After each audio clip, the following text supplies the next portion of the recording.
Барлықтарыңызға қайырлы күн. Бүгін біз сіздермен осындай өте дәмді болып шығатын үй жағдайында дүкендегідей керемет булочка дайындаймыз.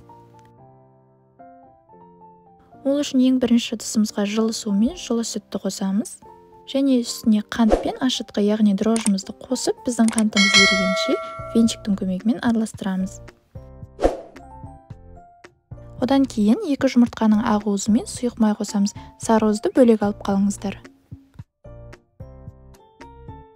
Одан соң 400 грамм ұнымызды осылай електің көмегімен елеп алып қосамыз да, осылай лопатканың көмегімен біркелкетіп араластырамыз.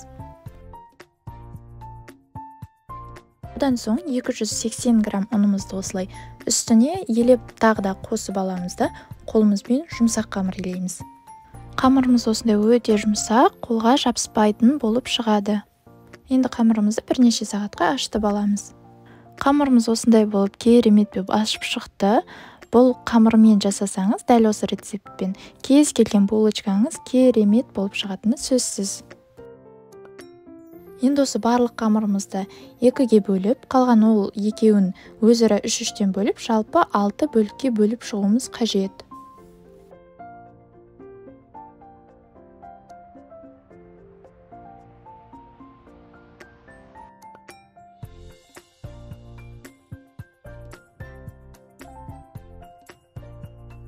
Одан соң кішкене ұн сеуіп алып, бір қамырымызды аламыз да, осылай қолымызбен кішкене икемдестіріп жайып алып, одан кейін оқтаудың көмегімен видеодағыдай етіп жайып шығамыз.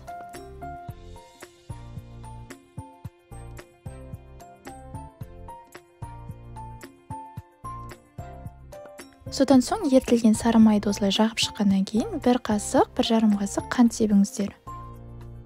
Сосын оны видеодағыдай етіп бөліп, әр қайсынан бір бөлек осындай видеодағыдай булочка жасап шығыңыздар.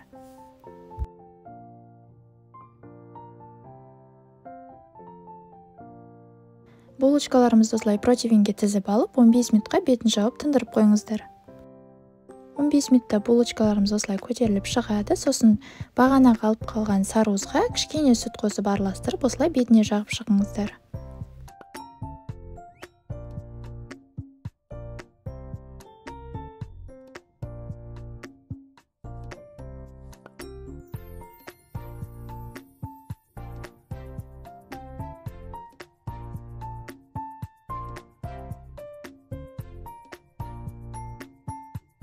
Одан соң мақ пен күнжетті араластырып, бетіне сеуіп шығыңыздар.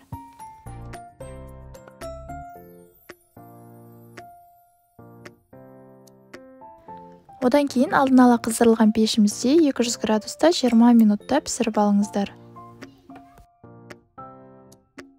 Сонымен біздің булочкаларымыз дайын. Егер рецепт ұнаса, міндетті түрде дайындап көріңіздер.